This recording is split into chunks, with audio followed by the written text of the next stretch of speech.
Ce colloque est organisé par les JNE, associations qui existent depuis un petit bout de temps maintenant, depuis 1969. Et on a vraiment un grand plaisir à vous accueillir aujourd'hui pour parler de ce sujet fondamental de la sécurité sociale de l'alimentation. Et plus précisément, pour ce débat, cet échange qui nous intéresse, nous allons parler droit de l'alimentation et démocratie alimentaire.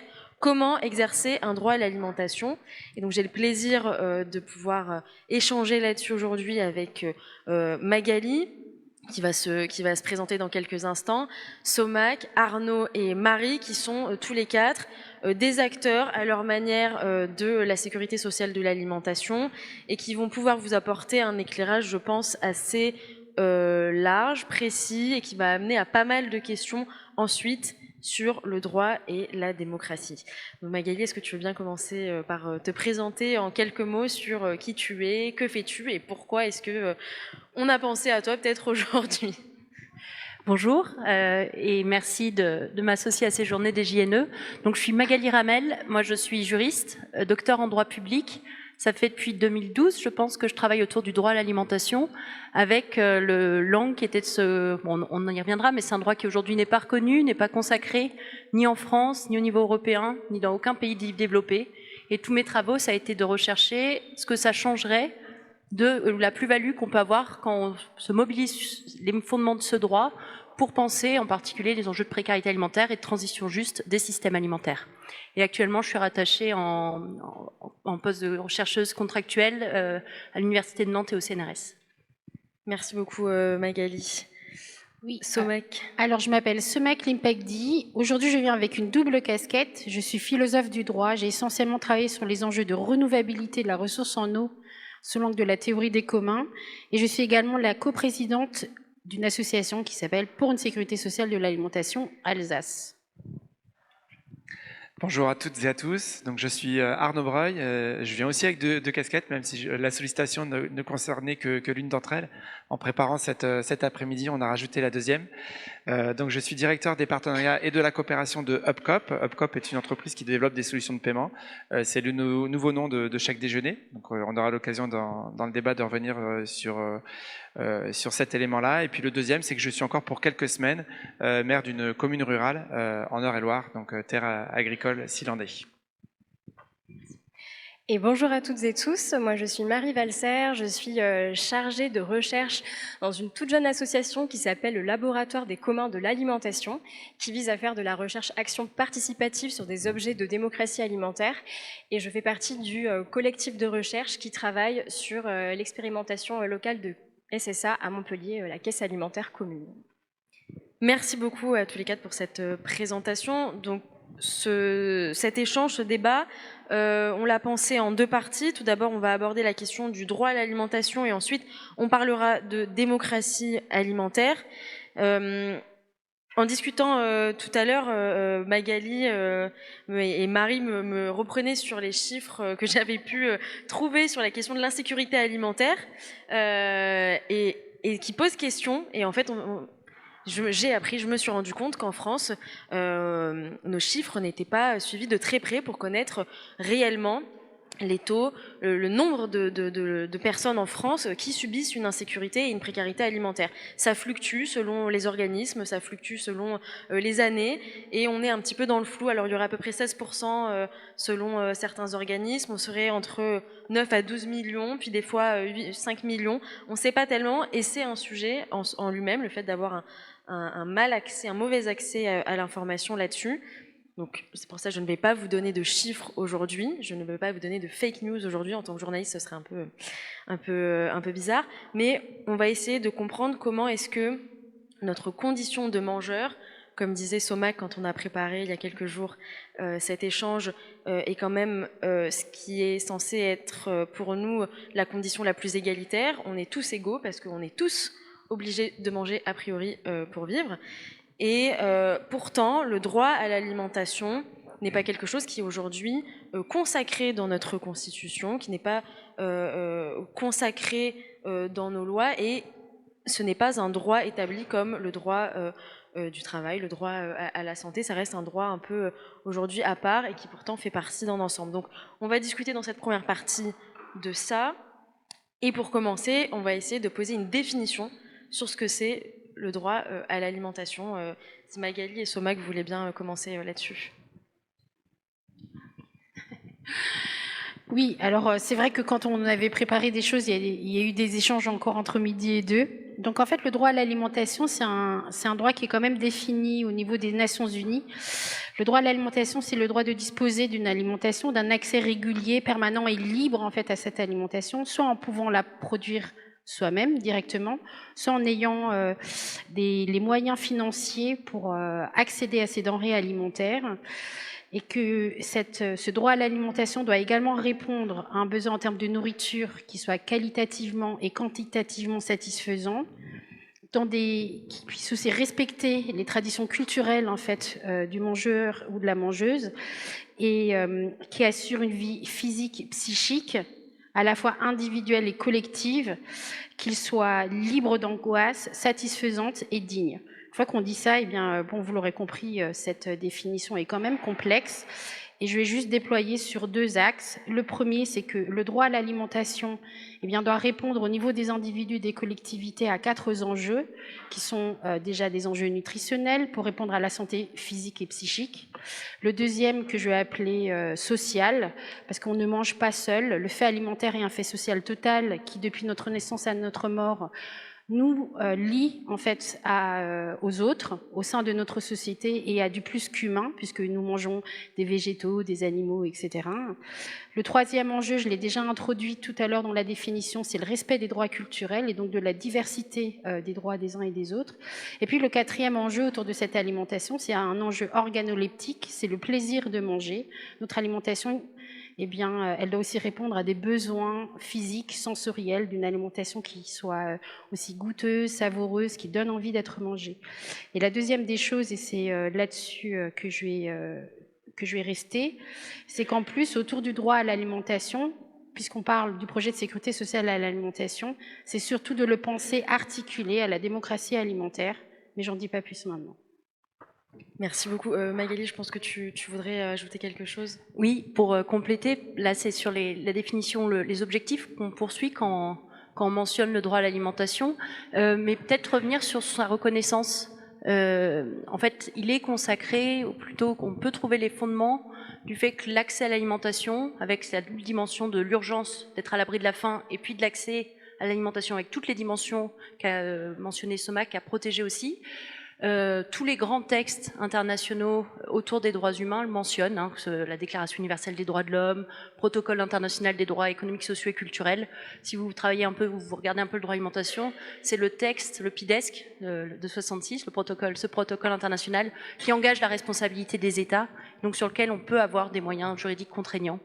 Mais il y a aussi tous les textes on dit sectoriel, pour le droit des personnes apatrides, pour les enfants, pour les femmes. Bon, à chaque fois, on a la reconnaissance de cet enjeu de l'alimentation qui est un droit essentiel, vital, à reconnaître. Pour autant, la reconnaissance au niveau international du fait que le droit à l'alimentation, c'est un droit autonome, c'est-à-dire qu'il a un régime juridique propre, c'est 1996. Vous voyez, tous ces grands textes, c'est 48, 66, il y avait la mention du fait que l'alimentation, c'est essentiel, c'est un bien essentiel à protéger, c'est un droit humain.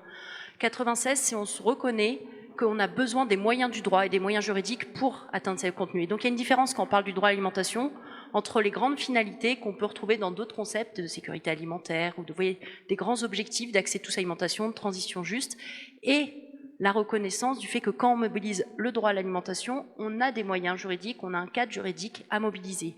Et bon, on aura peut-être le temps d'y revenir, mais pourquoi 96 ? C'est qu'il y a eu un changement total de paradigme dans la compréhension des enjeux qui ont fait qu'on s'est moins penché uniquement sur les enjeux de production, sur une logique un peu malthusianiste, pour aller sur les enjeux de protection d'égalité dans l'accès à l'alimentation, avec les travaux de Seine, et c'est comme ça qu'on est arrivé sur le plan des droits humains, et pourquoi c'est qu'à partir de ces années 80.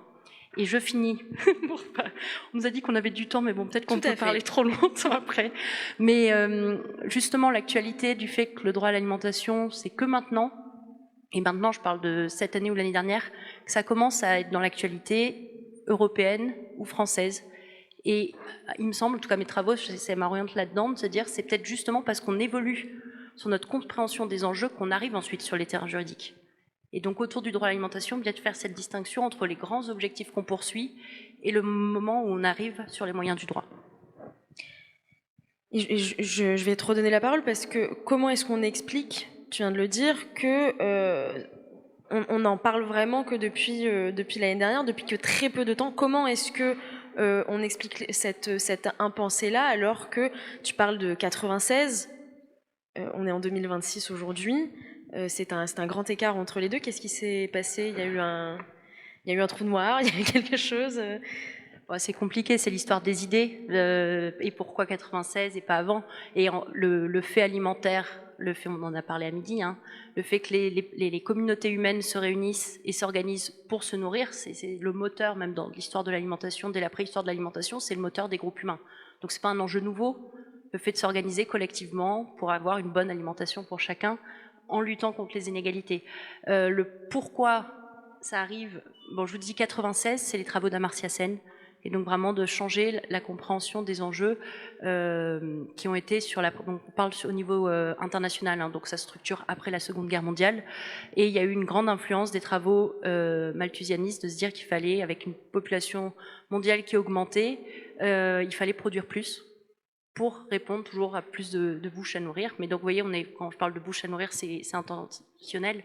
On pense quantité de nourriture et estomac, et niveau calorique pour les régimes alimentaires. Et quand on fait comme ça, les disciplines, vous voyez, quand on comprend les enjeux comme ça, les disciplines, c'est les agronomes, c'est les nutritionnistes, c'est pas les juristes, c'est pas les...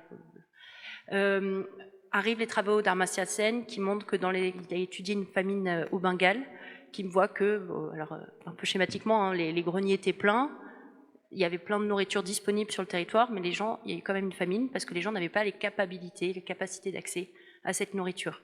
Donc quand on raisonne comme ça, on se dit ça ne suffit pas d'avoir seulement de la nourriture disponible, il faut encore que les gens aient les moyens d'accéder à cette nourriture. Donc s'intéresser à ces conditions d'accès, quand on rentre dans ces conditions d'accès, on rentre dans la logique de lutter contre les inégalités dans l'accès à l'alimentation, et à ce moment-là, on arrive sur le terrain des inégalités, du droit, des politiques publiques et des droits humains. Et donc c'est pour ça que c'est qu'à partir des années 80 qu'on trouve les premiers travaux de juristes qui s'intéressent à pourquoi on mobiliserait les droits et les droits humains pour se nourrir. Sauf que ça a été pensé aussi dans la perspective, vous voyez, famine, de grande détresse alimentaire, et en le pensant, tous les travaux des Nations Unies jusqu'à très récemment, c'est vers les pays, vers le sud, vers les pays qui sont dits en développement. Tous les chiffres de la FAO sur les chiffres de la faim dans le monde, ça reste sur cette logique très... Je ne sais pas si vous avez déjà vu cette carte de la faim dans le monde, il y a des rapports tous les ans. L'Europe, les États-Unis, le Canada, c'est des zones grisées, comme s'il n'y avait pas de sujet. Parce que sur cette variation de combien de nourriture sont disponibles et combien de bouches à nourrir, c'est un peu ça ce qui est suivi. Donc il y a eu des travaux, dont des pionniers ici, qui ont poussé le fait de se dire qu'en fait, il y a des enjeux de faim et malnutrition, y compris dans les pays les plus riches. Mais après, il fallait, je pense, en tout cas, je vous livre moi la façon dont j'ai compris les enjeux dans mes travaux, ça dépend de comment on comprend les enjeux. Quand on voit les travaux des spécialistes de l'alimentation au niveau international, des rapporteurs spéciaux, ou de ce qui a été la FAO, je mentionne la FAO, donc l'Organisation des Nations Unies sur l'alimentation, parce que c'est elle qui a là où il y a eu beaucoup de travaux de définition du droit à l'alimentation à partir des années 2000, pour cet enjeu de l'accès à l'alimentation, donc au-delà de ce qui va être, il y a eu beaucoup de travaux sur la défense des droits des paysans, autour des droits et des droits à l'alimentation, mais vraiment pour penser les inégalités d'accès à l'alimentation, ce qu'on trouve comme mesure, c'est les filets de protection sociale et l'aide alimentaire d'urgence. Et sous cet angle, c'est ce qu'on a déjà en France. Donc il n'y a aucun intérêt, en tout cas c'est ça le début de mes travaux de thèse, il n'y a aucun intérêt de mentionner le droit à l'alimentation ou de se dire qu'il y a un droit autonome à l'alimentation si c'est pour mettre ce qu'on a déjà dans nos dispositifs de politique publique. Donc il y a tout un enjeu de se dire qu'est-ce que ça peut changer, qu'est-ce que ça peut amener comme autre élément. Et c'est là que cas la façon dont j'ai fait ma démonstration, c'est de se dire le droit à l'alimentation, c'est pas que quantité, qualité de nourriture et un ventre à nourrir, c'est ces dimensions qu'a mentionné Somac, de la culture alimentaire, de l'identité, de la protection, de la dignité, de la non-discrimination autour de l'accès à l'alimentation. Et de l'accès au sol pour produire.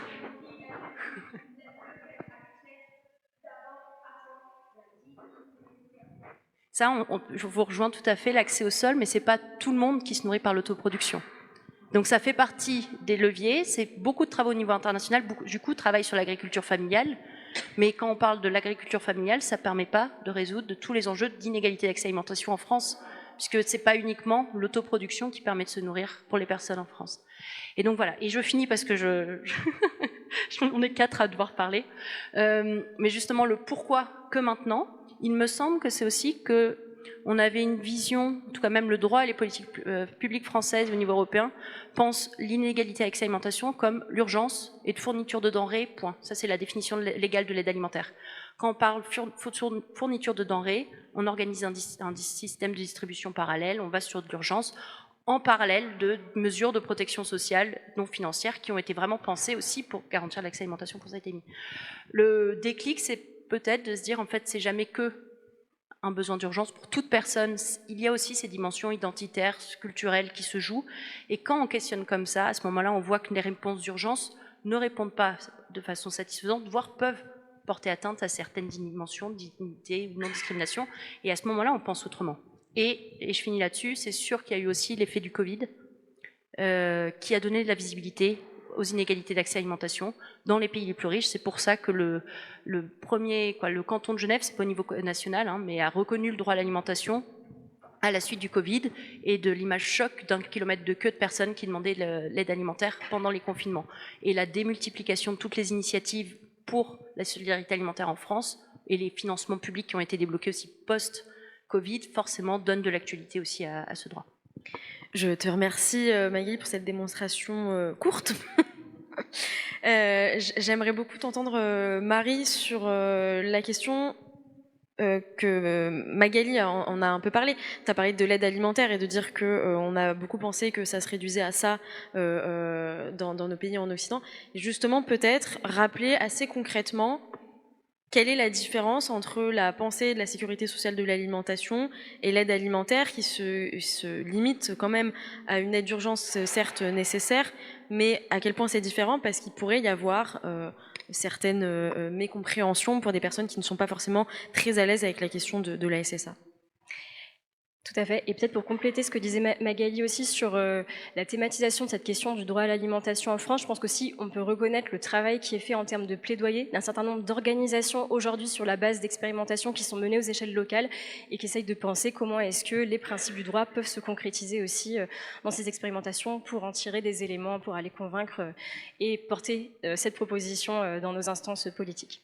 Et ensuite, en ce qui concerne la différence entre aide alimentaire et la proposition de SSA, évidemment, elles sont très nombreuses, mais je pense que ça dit des choses du type de solidarité en particulier qu'on veut penser dans nos sociétés, puisqu'avec l'aide alimentaire, on est sur un dispositif d'urgence, en fait une forme d'aide sociale qui est destinée à un public spécifique. C'est des dispositifs qui sont accessibles sur conditions de ressources, bien souvent. On est dans une forme, Magali l'a dit, de réponse à l'urgence, et ça passe souvent par du don de denrées, même si ce n'est pas la seule forme que ça peut prendre. Donc ça pose la question de la limitation du choix, de la dignité qu'on peut avoir en tant que personne à pouvoir accéder à son alimentation de façon autonome. Et c'est un dispositif, mine de rien, qui repose sur une forme de don, du don alimentaire, des citoyens et citoyennes, mais aussi de certains acteurs économiques qui, d'ailleurs, en contrepartie, reçoivent bénéficient de défiscalisation, donc c'est une contrepartie économique pour eux. Ça repose sur une énorme force bénévole et sur de la subvention publique, puisque c'est un outil finalement de politique publique qui a un cadre réglementaire autour de l'habilitation des structures d'aide alimentaire. Et ça, finalement, c'est un modèle d'accès à l'alimentation qui repose sur une solidarité plutôt philanthropique et étatique, là où la sécurité sociale de l'alimentation elle propose tout autre chose, et c'est là où on peut revenir sur ces 3 piliers de la SSA qui sont parlants. Le premier, c'est cette question de l'universalité. On est sur une protection sociale universelle, donc qui est plus pensée sous forme de prestation sociale pour un public cible. On est tous et toutes partie prenante de ce dispositif. On n'est plus sur des denrées qui sont données, où la question du choix est extrêmement limitée. On est sur cette proposition du conventionnement démocratique, donc c'est dans cette perspective de réappropriation collective de la question alimentaire, en mettant les citoyens-citoyennes en position de décider de l'alimentation qu'on veut aux échelles locales, donc dans cette forme du développement du pouvoir d'agir citoyen. Donc on n'est plus seulement bénéficiaire d'une aide, mais on est dans la construction de ce qui est proposé.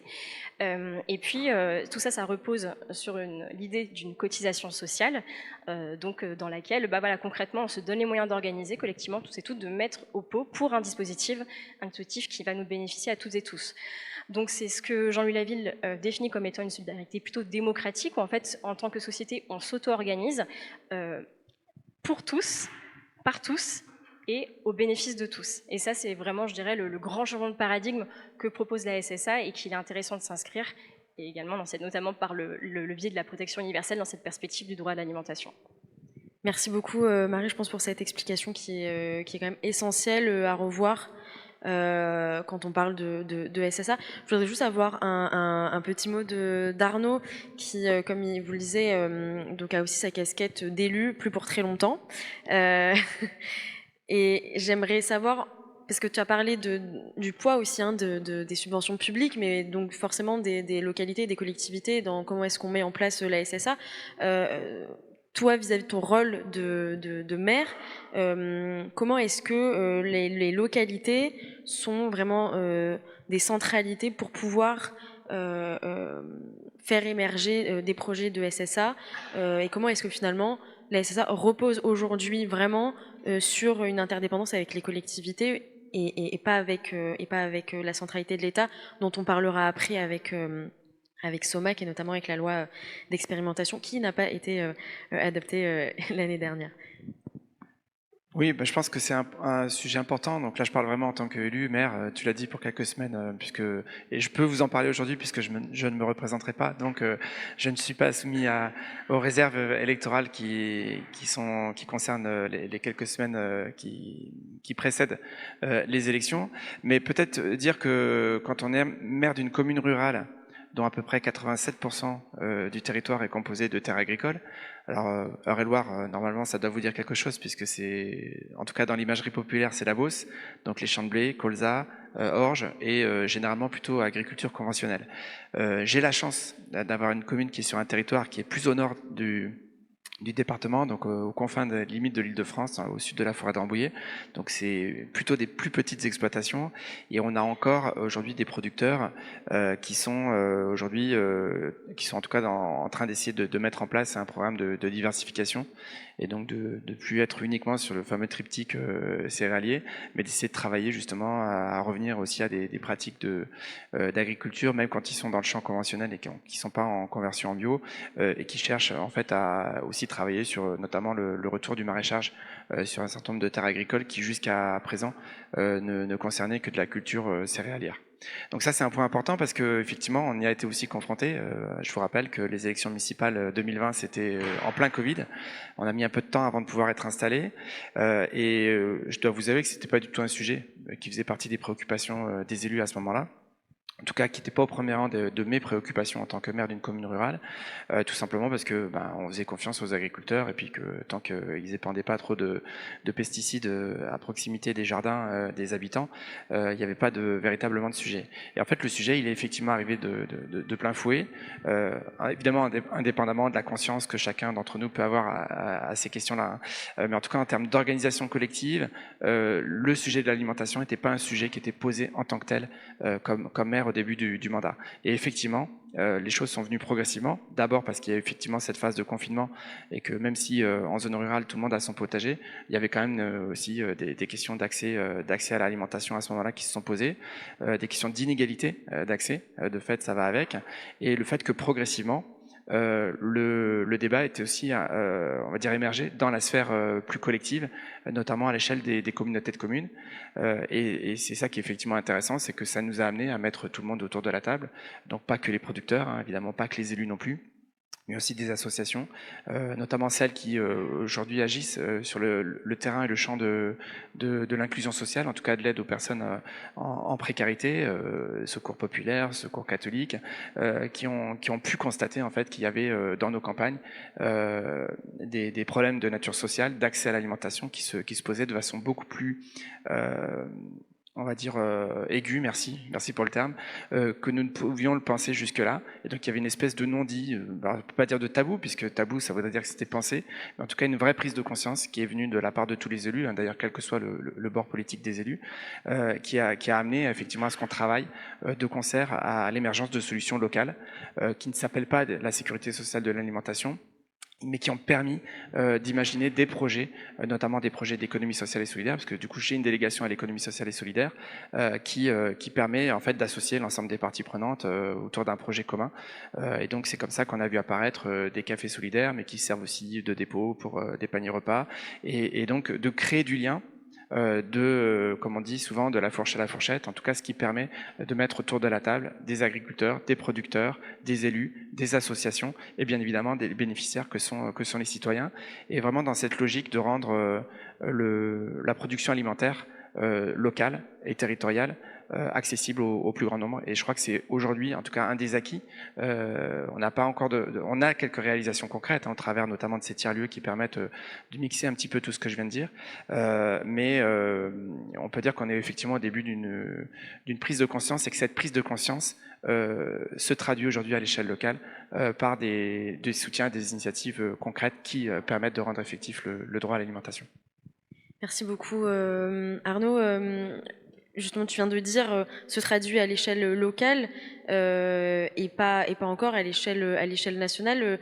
En février dernier, un député, donc Charles Fournier, a fait émerger une thématique lors de sa niche parlementaire sur la loi d'expérimentation de la sécurité sociale. Et je crois, Somac, que tu as quelques mots à nous dire sur cette loi d'expérimentation qui n'a pas abouti. En tout cas, et peut-être pousser un petit peu plus loin pour ne pas rester uniquement sur cette proposition-là, et aller comprendre et voir pourquoi est-ce qu'aujourd'hui ça n'émerge pas à l'échelle nationale et on reste dans les localités, ce qui peut tout à fait aussi s'entendre. Avant de répondre directement à ta question, Sarah, je voudrais quand même faire une précision. Cette proposition de loi, cette PPL d'expérimentation qui a été portée par Charles Fournier et son groupe parlementaire, était autour d'une expérimentation de sécurité sociale de l'alimentation. Et comme on est sur une table ronde autour de la discussion d'un droit à l'alimentation, je voudrais déjà vous dire que le projet de sécurité sociale de l'alimentation n'est pas un projet qui répond au droit à l'alimentation tel que l'a défini Magali, parce que c'est quelque chose qui viendrait bien en amont en fait. C'est-à-dire que le droit à l'alimentation, c'est quelque chose qu'on devrait pouvoir intégrer à la Constitution et l'attacher aux personnes, alors que le projet de sécurité sociale de l'alimentation, en tout cas dans ces expérimentations, peut répondre en partie à ce droit à l'alimentation, mais ça n'est pas le droit à l'alimentation en lui-même. Donc je pense que c'était important de bien faire le distinguo entre les deux choses pour ne pas les confondre. Ensuite, par rapport à la proposition qu'a déposée ce groupe parlementaire, quand même de vous expliciter que ce qu'on appelle une niche parlementaire, c'est que ce sont les groupes parlementaires qui ne sont pas issus de la majorité ont une fois par an la possibilité de venir présenter des textes de loi pour les discuter au sein de l'Assemblée nationale. Cette fois-là, parmi le panel des lois qui allaient être discutées, il y avait cette proposition de loi d'expérimentation de la sécurité sociale de l'alimentation. Elle n'a pas pu être discutée puisqu'elle a commencé à être abordée à peu près une demi-heure avant la fin de la séance, c'est-à-dire à 23h30. Donc, ce qui est intéressant dans la démarche, c'est qu'enfin, au sein de l'Assemblée nationale, nous avons pu parler de projet de sécurité sociale de l'alimentation, mais en vérité, vous l'aurez bien compris, en une demi-heure, ils n'ont pas eu le temps d'en débattre ni de la voter. Ça, c'était la première des choses. Et puis, deux autres éléments, c'est que ce projet de loi a été discuté avec le collectif Pont de sécurité sociale de l'alimentation, mais ça n'était pas du tout dans une démarche de co-construction.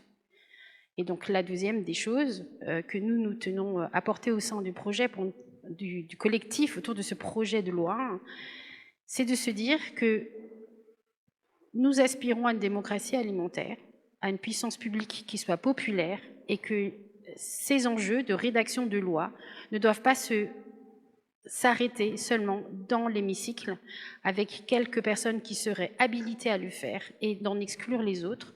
Dans l'expérimentation qu'a présentée tout à l'heure Marie à Montpellier comme ailleurs, la personne des places concernées par les situations de précarité alimentaire, mais en réalité, nous toutes et tous, en tant que mangeuses et mangeurs, nous sommes profondément interdépendants les uns des autres et des systèmes alimentaires et des milieux naturels. Ça a été rappelé tout à l'heure avec l'accès à la terre et la possibilité de choisir quel type d'agriculture nous voulons. Mais en réalité, l'agriculture seule et la production alimentaire ne suffit pas pour répondre aux faits alimentaires. Une grande majorité de notre alimentation, ce sont des produits transformés. Presque personne ne mange de grains de blé direct. Ça passe au moins par la farine qui devient du pain, des pâtes, etc. Et donc, en fait, les systèmes alimentaires ont besoin d'être pensés dans leur globalité. Et donc, c'est là-dessus que je terminerai. Au sein du collectif pour une sécurité sociale de l'alimentation, nous avons décidé que plutôt d'attendre que des députés décident à notre place de quelle loi ils pourraient débattre, eh bien, nous travaillons actuellement à la rédaction de notre propre projet de loi, à la fois pour une loi cadre, mais également pour une loi d'expérimentation. Merci beaucoup.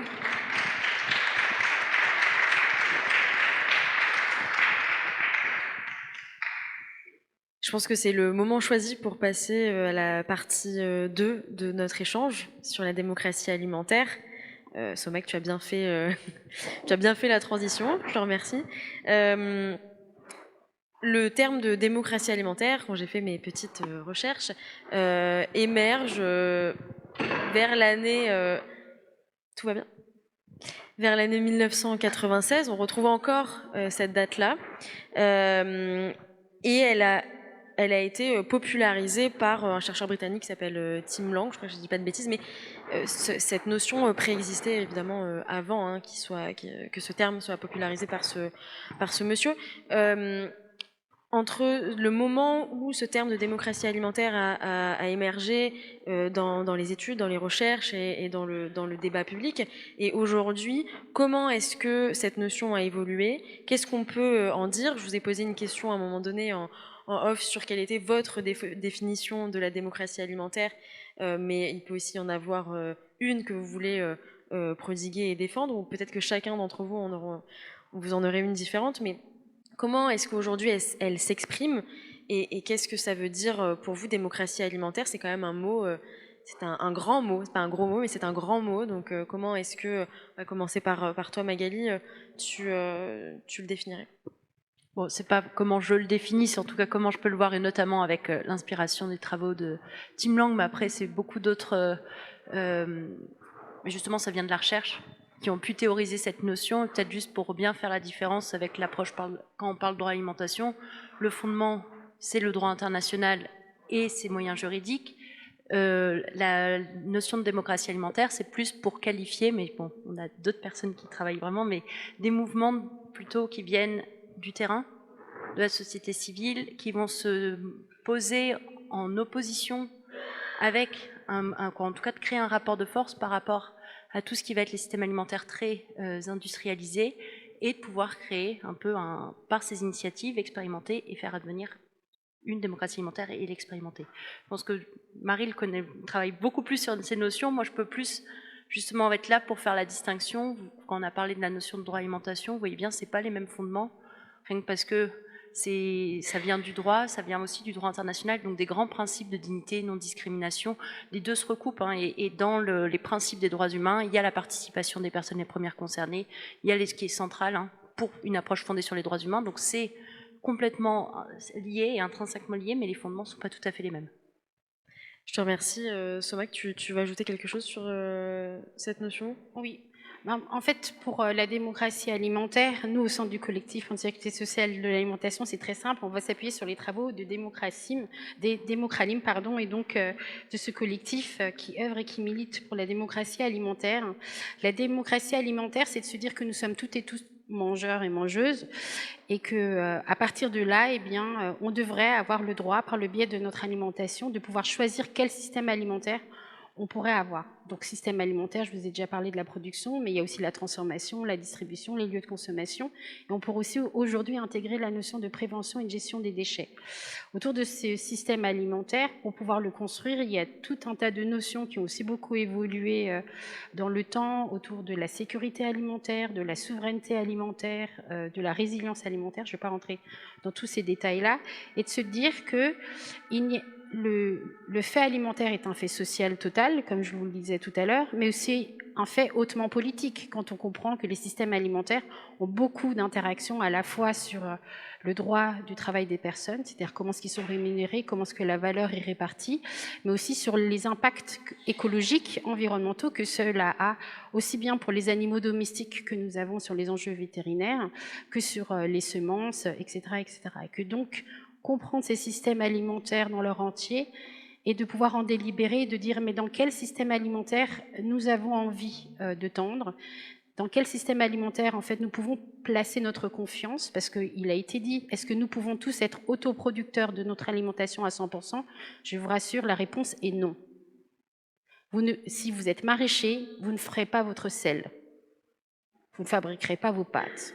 Et c'est une excellente nouvelle, parce que de cette interdépendance, en fait, nous pouvons créer le lien social et un lien qualitatif. Donc, autour de cette démocratie alimentaire, et c'est là-dessus que je m'arrêterai, c'est de se dire que nous pouvons décider toutes et tous ensemble, non pas de ce que nous allons mettre dans nos assiettes, c'est-à-dire demain, on ne va pas dire à quelqu'un qui est d'origine juive, qui va cesser de manger cachère, pour sauver l'environnement et de devenir végane, mais nous pouvons discuter ensemble de la qualité nutritionnelle, des modes de production, de la qualité de travail de tous les travailleurs des systèmes alimentaires. Et en fait, la démocratie alimentaire, c'est celle-là. C'est comment est-ce qu'on construit ensemble une connaissance de cause de ce que sont les systèmes alimentaires et de comment est-ce que nous pouvons les piloter et les gouverner ensemble. Et l'idéal, ça serait évidemment de les penser comme des communs. Nous sommes toutes et tous parties prenantes. Nous n'avons pas les mêmes enjeux, nous n'avons pas les mêmes intérêts. Et pourtant, il y a quelque chose au-delà de ces intérêts particuliers qui nous unit et qui est ce commun. Merci beaucoup. Arnaud, tu veux dire quelque chose? Oui, j'ai aussi envie d'applaudir, mais c'est pas pratique avec un micro. Du coup, ça va être dur de rebondir là-dessus. Et je me disais, mais en fait, comment je vais répondre à la question en ne m'échappant pas trop du sujet? Et peut-être en allant sur une seconde question, qui est aussi de comment on décide. Aussi, parce que la question de la démocratie, il y a ce mot de décider nous-mêmes, et je pense que ce pouvoir décisionnel, si ça peut aussi nourrir ta réponse et celle de Marie ensuite, peut être intéressante. Oui, Marie va partir sur l'expérimentation. Peut-être ça a été dit ce matin en introduction, la charge symbolique d'être ici. Ambroise Croizat, père de la sécurité sociale. Et puis la deuxième symbolique est celle de l'histoire de mon entreprise, donc UpCoop, anciennement Chèque Déjeuner, qui a été créé par des militants syndicalistes, dans l'idée toute simple, qui était de permettre, dans la période des 30 Glorieuses, aux salariés des entreprises, notamment des PME qui n'avaient pas accès à de la restauration collective à l'heure du déjeuner, d'accéder à un repas chaud. Et donc c'était pour le droit à l'alimentation des travailleurs, a été de créer une solution qui était le chèque déjeuner, qui, je le précise, puisque ça va nous permettre de rebondir par rapport aux thématiques de cet après-midi et par rapport à la première question, a été créé en anticipation de la loi, puisque le dispositif a été créé en 1964 au moment de la création de l'entreprise, et que les ordonnances qui ont permis les mesures en place, enfin la mise en place des mesures d'exemption sociale et fiscale qui ont permis le développement ultérieur du titre restaurant ne sont arrivées que 3 ans après. Donc c'est bien le fait, la volonté de militants que de créer une solution qui permettait de rendre effectif un droit, et donc c'est cette expérimentation-là qui a permis d'aboutir à la création du dispositif des titres repas. Et pourquoi Ambroise Croizat, pourquoi la sécurité sociale? Parce que c'est exactement la même histoire. Pendant des décennies, depuis le 19e siècle, on va dire depuis les années 1850 pour arrondir, on a eu des caisses de secours mutuels, on a eu des caisses de prévoyance sociale, on a eu un mouvement social qui a émergé à l'époque de la révolution industrielle, qui a permis de créer les fondements de ce qui va aboutir en 1945, après le CNR, à l'initiative d'Ambroise Croizat et à l'époque ministre du Travail, qui a permis d'unifier. Donc c'est l'universalité, l'uniformité, l'unicité des caisses, qui est la sécurité sociale. Mais c'est... Justement. Alors, on reviendra dans la discussion après, mais en fait, c'est le principe. C'est le principe de la philosophie. Enfin, moi, je suis une entreprise, une scope. une entreprise, une scope. On n'est pas là pour faire l'intérêt général. Mais donc Ambroise Croizat, en tout cas, c'était effectivement comme je l'ai dit, universalité, unicité, uniformité, qui était de permettre de rendre accessible au plus grand nombre la protection sociale qui jusque-là était réservée à des branches d'activité. Et donc c'est la grande conquête de la sécurité sociale de 1945. Et donc ça me permet effectivement de répondre à la remarque qui est faite à l'instant, puisque je ne parlais pour ce qui était de mon entreprise que des travailleurs. Et donc il était logique que quand on reprend l'histoire de mon entreprise, qu'on s'intéresse à toutes les initiatives qui aujourd'hui sont prises dans les territoires, notamment à Montpellier, mais à d'autres, pour essayer de rendre, effectivement, d'apporter notre expertise, qui n'est que l'expertise d'une entreprise à notre petite échelle, mais qui permet de rendre, effectivement, plus concret la mise en place de ces différents projets. On n'a absolument pas l'ambition d'être les opérateurs de la mise en place de la sécurité sociale de l'alimentation à vocation universelle, mais à la place qui est la nôtre, d'apporter notre petite pierre à l'édifice de la construction d'expérimentations qui sont locales. Merci. Merci beaucoup. Marie, je te laisse répondre, mais j'indique aussi que tu es au sein d'une expérimentation à Montpellier, et je pense que ça sera intéressant pour tout le monde de rentrer dans le concret de comment on décide de ce comment au travers de l'expérimentation à laquelle tu participes et dans laquelle tu travailles. Alors, par quel bout commencer? Peut-être pour... Prends tout ton temps. Pas trop non plus, mais peut-être pour revenir rapidement sur la notion de démocratie alimentaire, il y a beaucoup de choses qui viennent d'être dites, il y a beaucoup de choses qui ont été dites ce matin dans le temps introductif. Il y a vraiment cette idée de sortir l'alimentation d'un statut de marchandise dans lequel elle a été mise ces dernières décennies pour repenser ce que c'est-à-dire un bien commun qui a un rôle dans nos vies d'individus, un rôle à l'échelle de notre société, qui fait partie de notre environnement et qu'on doit considérer comme tel parce qu'il est structurant à tant d'étapes, et tant de niveaux de notre vie collective. Et donc il y a cette idée de refaire en fait un contrat social autour de ce sujet de l'alimentation. Alors tu posais la question de comment on décide, il y a aussi la question peut-être préalable de qui décide aussi. Ça peut être aussi un impensé, en tout cas un angle mort dans certains projets de démocratie alimentaire pendant un temps. Dominique citait ce matin la question des AMAP, qui sont les projets pionniers de démocratie alimentaire, qui ont repensé le lien entre les mangeurs et les producteurs. Mais c'est vrai que quand on regarde de plus près, souvent c'est pas tous les mangeurs qui étaient partie prenante de ces dispositifs, et ça fait aussi partie de cette ouverture, d'ailleurs, qui a été largement amorcée dans les travaux de Dominique Paturel, de repenser la place de la justice sociale aussi dans les projets et les démarches de démocratie alimentaire, en fait. À qui tout ça bénéficie et comment est-ce qu'on ne pense pas une alimentation pensée par et pour une certaine catégorie de personnes. Et donc c'est vrai que dans l'expérimentation de Montpellier, c'était aussi ça le pari, de se dire mettons-nous tous ensemble autour de la table pour repenser l'alimentation qu'on veut à l'échelle du territoire. Et donc c'est peut-être le moment où je rentre un peu dans l'explication de ce que c'est que l'expérimentation de Montpellier, pour celles et ceux qui ne la connaîtraient pas. C'est une expérimentation donc, qui a commencé à être pensée à partir de 2020-2021. À l'origine, c'est un projet multi-acteurs, donc qui est issu d'un collectif de coopération qui est composé d'associations qui travaillent les questions d'accès à l'alimentation dans des quartiers à l'échelle de la ville de la métropole de Montpellier, des organisations paysannes, et en premier desquelles l'AFR-CIVAM, des acteurs de la recherche, des collectivités, des acteurs économiques, qui se posent la question de comment est-ce qu'on crée des coopérations territoriales à l'échelle du territoire pour pouvoir favoriser un accès de toutes et tous à une alimentation choisie et de qualité au pluriel. Et c'est vrai que d'emblée, c'est pas forcément la caisse qui est pensée en une demi-heure, mais les discussions faisant leur chemin, c'est sur cette concrétisation-là que les discussions avancent. Et la première étape finalement du projet, c'est pas de penser le dispositif économique, c'est pas de créer un réseau d'achat, c'est de penser une instance de décision qui soit diversifiée et qui vienne un peu porter une diversité de voix sur ce que c'est qu'une alimentation qui serait souhaitable.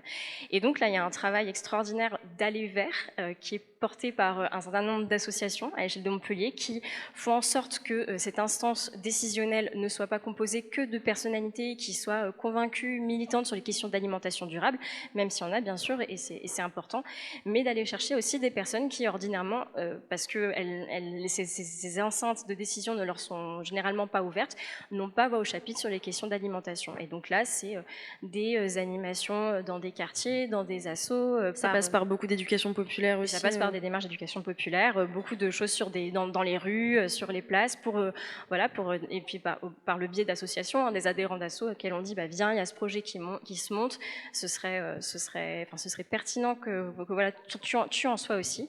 Et cette instance qui est donc ce comité citoyen qui est originellement composé de 47 personnes et qui maintenant est composé d'une soixantaine de personnes qui se constituent et qui portent une diversité de voix et qui, pour celles et ceux qui étaient dans la première table ronde de ce matin, vous avez eu l'occasion d'en entendre parler, qui montent en connaissance de cause collectivement sur les sujets des systèmes alimentaires, de ces enjeux de durabilité, de ce que c'est que la précarité alimentaire, de comment est-ce qu'on fait de la démocratie tous ensemble et comment est-ce qu'on prend des décisions tous ensemble, et qui voilà, devient un peu la clé de voûte de cette expérimentation montpelliéraine.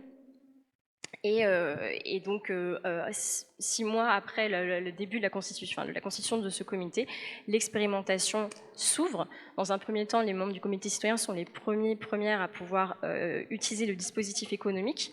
Et puis, progressivement, depuis, l'expérimentation a fait rentrer de plus en plus de foyers. Et aujourd'hui, il y a 637 foyers qui sont inscrits à la MONA. Donc, c'est la monnaie alimentaire qui permet d'aller faire des dépenses dans le circuit qui est conventionné démocratiquement par les membres du comité citoyen. Il y a environ 490 foyers qui sont actifs chaque mois. Il y a 59 points de vente qui sont conventionnés. Et donc, ça fait bien. Et donc, concrètement, la démocratie, elle s'incarne à de nombreux endroits. C'est là où peut-être je referai le lien avec la question du droit.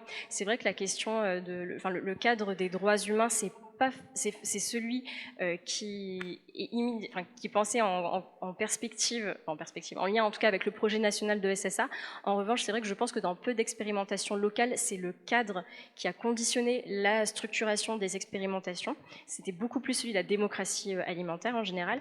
Mais ce qui est intéressant, c'est qu'on peut tout à fait réinterroger les expérimentations de SSA, de même d'ailleurs qu'un grand nombre d'expérimentations qui se revendiquent des solidarités alimentaires et qui pensent d'autres façons de rendre l'alimentation de qualité accessible, à l'aune des principes des droits humains.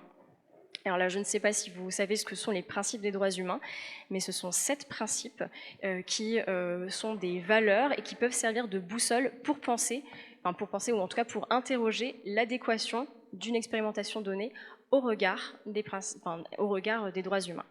Et pour les citer peut-être, et puis on pourra revenir sur la façon dont ça se décline concrètement dans une expérimentation comme celle de Montpellier, ces principes, ce sont la participation des personnes, des citoyens, citoyennes, la redevabilité, le fait de se tenir redevable des actions qui sont menées pour l'ensemble des personnes qui prennent part à un dispositif ou à une politique, la non-discrimination, la transparence, la dignité humaine, le développement du pouvoir d'agir et l'état de droit. Et ce qui est intéressant, c'est que moi, j'ai eu l'occasion de faire l'exercice pour l'expérimentation montpelliéraine. Et en fait, ça sert vraiment de boussole parce que ça permet de s'interroger pour chacun de ces principes, là où les cases sont cochées, comment. Par exemple, sur la question de participation, on a beaucoup travaillé avec le collectif de recherche sur comment se manifeste la participation au niveau de la caisse de Montpellier. Et ça permet vraiment de voir tous les écueils qu'on évite, de voir les rapports de pouvoir qui peuvent continuer d'exister et s'interroger sur comment est-ce qu'on les dépasse. Et voilà, et ça c'est valable pour chacun des principes, donc ça fait un excellent outil en tout cas pour s'interroger sur l'adéquation d'un projet par rapport aux principes des droits humains. Et comment aussi la sécurité sociale de l'alimentation permet de faire démocratie, et c'est-à-dire qu'on retourne, c'est pas parce qu'on met en place un système démocratique qu'on va vers la sécurité sociale de l'alimentation, mais c'est aussi grâce à la sécurité sociale de l'alimentation qu'on va s'interroger sur comment est-ce que on fait démocratie, et ça va un peu dans les deux sens. J'ai l'impression que la façon dont j'avais de présenter le projet faisait aussi émerger ça. C'est peut-être l'occasion de repréciser, mais je pense que tout le monde abondera dans ce sens, sur le fait que la SSA est loin d'être la seule et unique façon de faire de la démocratie alimentaire, et c'est très important de l'avoir en tête. Il y a des tas de façons de faire démocratie alimentaire, et c'est même, il me semble, très sain qu'on reste dans cette diversité de dispositifs qui s'articulent les uns aux autres.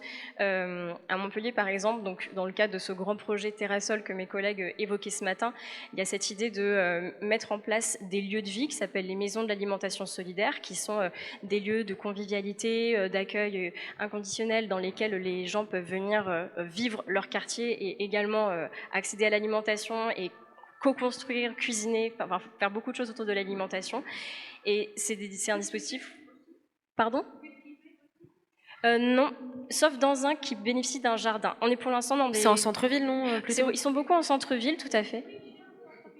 Ben, c'est vrai à proximité de ces lieux, pour l'instant, il y en a 5, 6. Il n'y a pas encore de... Il y a pas d'espace pour cultiver, mais l'idée...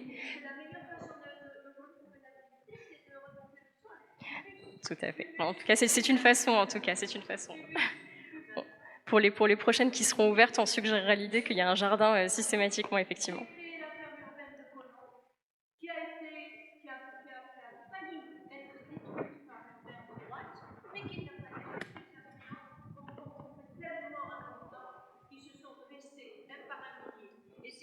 Qui a récupéré, et ça a été absolument... C'est pérenne maintenant. Ça date de 2008. Ça fait 17 ans.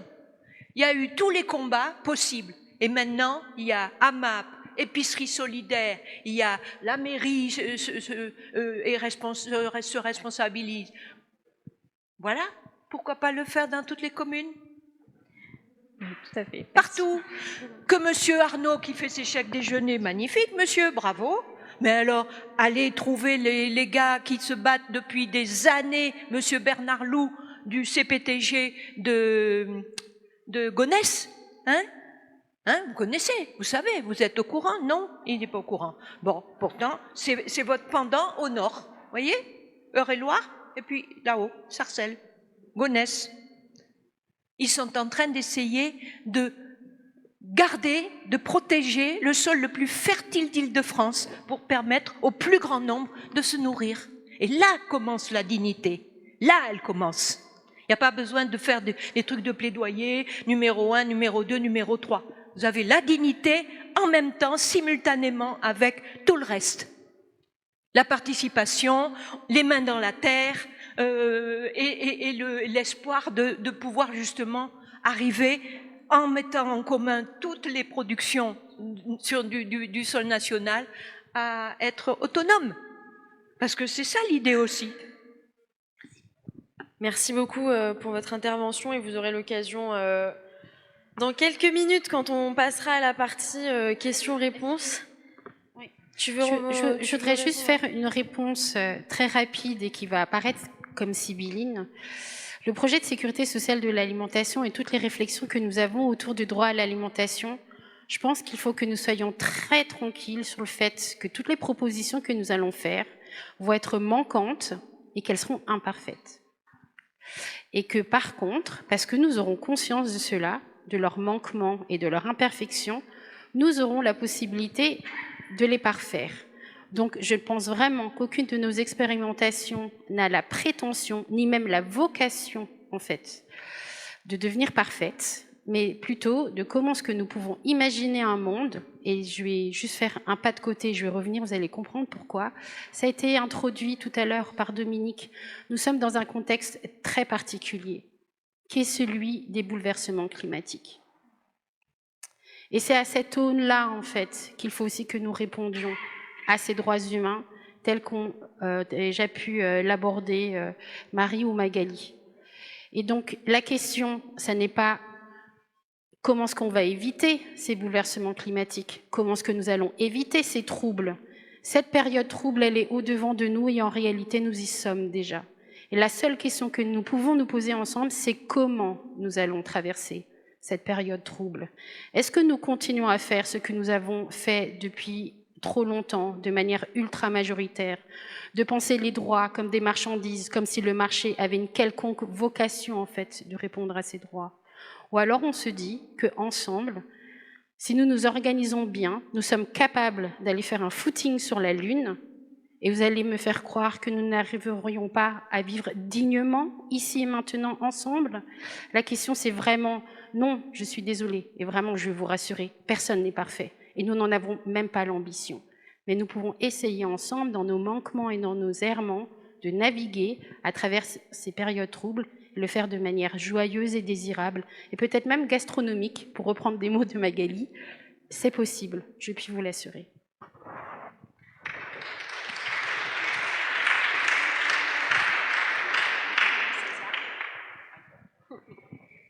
Exactement, je crois qu'on a avancé doucement vers cette question qui nous a pas mal occupés quand on a échangé ensemble durant la préparation de ce débat sur le fait que la SSA n'est pas la réponse, mais une des réponses.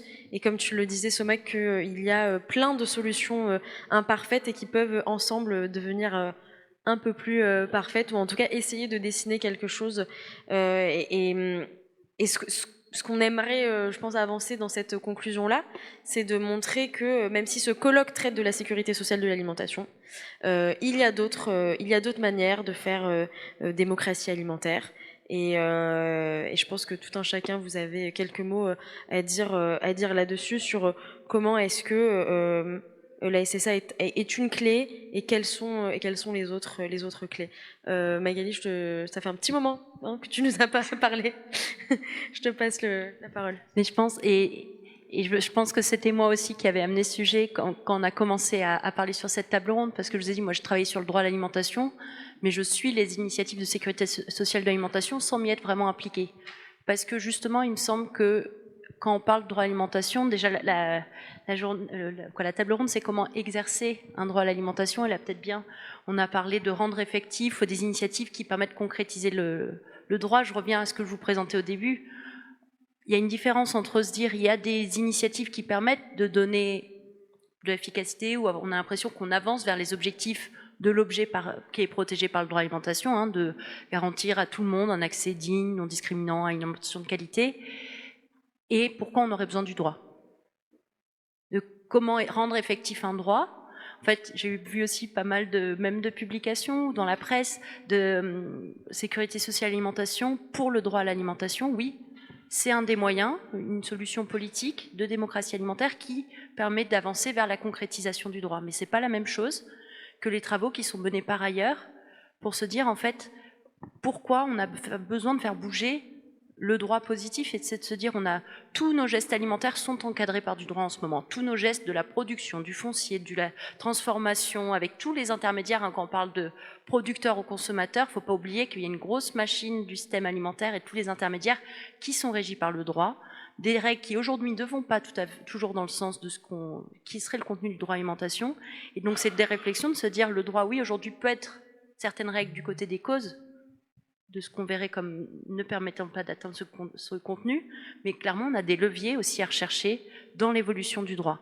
Et ça se passe pas uniquement au niveau, le côté local permet de faire monter et une politisation du sujet, mais ensuite c'est au niveau national, européen et international. Et donc comment on ne perd pas dans ces initiatives de démocratie alimentaire pour politiser, pour refaire du lien, comment on ne perd pas ces enjeux de faire bouger les autres lignes aussi, et les lignes de fond. Et donc c'est peut-être là-dessus. Et aussi, et c'est ce que présentait Marie, donc là je vous disais, il y a des enjeux juridiques qui sont propres et c'est pas uniquement de permettre des expérimentations, c'est essayer de faire bouger la grosse machine et les lignes de fond. Et il y a aussi dans tout ce qui va être autour des initiatives locales de démocratie alimentaire ou les projets alimentaires territoriaux. Alors, vous avez compris, mon approche, c'est plutôt autour des solidarités alimentaires ou de la lutte contre la précarité alimentaire, là où j'ai travaillé sur le droit à l'alimentation, avec un constat que le droit à l'alimentation, c'est certaines définitions, c'est certains enjeux, c'est cette approche par les droits humains que mentionnait Marie. Donc il y a une définition, une compréhension des enjeux, mais il y a aussi une boussole sur la façon de faire. Et autour de la promotion de l'alimentation durable, de l'alimentation de qualité pour tous, il peut y avoir des initiatives qui reproduisent des logiques de moralisation douce, qui reproduisent autour du bien manger, des logiques d'exclusion et de culpabilisation. Et donc comment on regarde, c'est pas parce qu'on a certaines initiatives qui vont mettre en œuvre qu'on est forcément en train des initiatives en alimentation durable, des initiatives de solidarité alimentaire. Ce qu'on a pu avoir comme approche critique autour de l'aide d'urgence alimentaire, on peut le retrouver dans des initiatives qui se disent pourtant alternatives. Et donc comment on garde toujours cette vigilance de la non-discrimination, de la participation et de la transparence. Et puis, on parlait de la redevabilité, je finis là-dessus, parce qu'on a ouvert sur le fait qu'on n'avait pas de chiffres fiables aujourd'hui. On n'arrive pas à savoir et à suivre combien de personnes ont du mal à se nourrir aujourd'hui en France. C'est un des enjeux de redevabilité. Pour pouvoir mener des politiques publiques qui répondent aux enjeux, on a besoin de connaître. On a besoin de connaître les situations. On a aussi besoin d'évaluer l'impact de ce qu'on met en œuvre Et donc, est-ce qu'on répond bien aux enjeux des personnes? Aujourd'hui, ce qu'on mesure principalement, c'est le nombre de personnes touchées et la tonne de nourriture qu'on va donner. Là, on ne permet pas d'être sur ces enjeux de dignité, de non-discrimination. Donc, il y a aussi tous ces enjeux, plus de suivi, d'évaluation des politiques publiques, qui relèvent de, là, vous voyez bien, c'est pas tant du droit, mais c'est quand même tout ce qui est normatif et de la définition et de la compréhension des enjeux, conformément à ce qui serait une approche par le droit à l'alimentation. Merci beaucoup, Magali. Arnaud, je te voyais réfléchir. Tu veux dire quelque chose là-dessus? Oui, bah, peut-être renforcer sur le fait que, puisque c'est aussi le thème de cet échange de cet après-midi, insister sur le fait qu'il n'y a pas non plus une forme de démocratie. Hein. Churchill disait que la démocratie c'était le pire des systèmes à l'exception de tous les autres. En tout cas, je pense que ce qui est important, et c'est ce qui explique aussi la raison pour laquelle on est aussi nombreux à ces tables rondes aujourd'hui et demain, c'est le fait qu'on est tous intéressés sur le faire ensemble et que le plus important, en fait, aujourd'hui, qui nous réunit, c'est de se dire qu'il n'y a pas une solution miracle. Encore une fois, de la production à la consommation, c'est qu'est-ce qu'on fait pour qu'ensemble, on réfléchisse non pas à la solution avec un L majuscule, mais aux solutions qui, de façon très itérative, très concrète, vont nous permettre de répondre aux enjeux de l'alimentation pour les citoyens. Et c'est important que chacun puisse apporter à la fois sa capacité de réflexion, ses recherches, ses analyses, mais aussi le fruit de ses expérimentations. Parce qu'il y a une chose qu'on ne sait pas faire en France, c'est faire des bons rex, comme on dit dans le monde entrepreneurial, c'est-à-dire de retour d'expérience de ce qui a fonctionné, de ce qui n'a pas fonctionné. Et on apprend souvent, d'ailleurs davantage, de ce qui n'a pas fonctionné, pour permettre de corriger.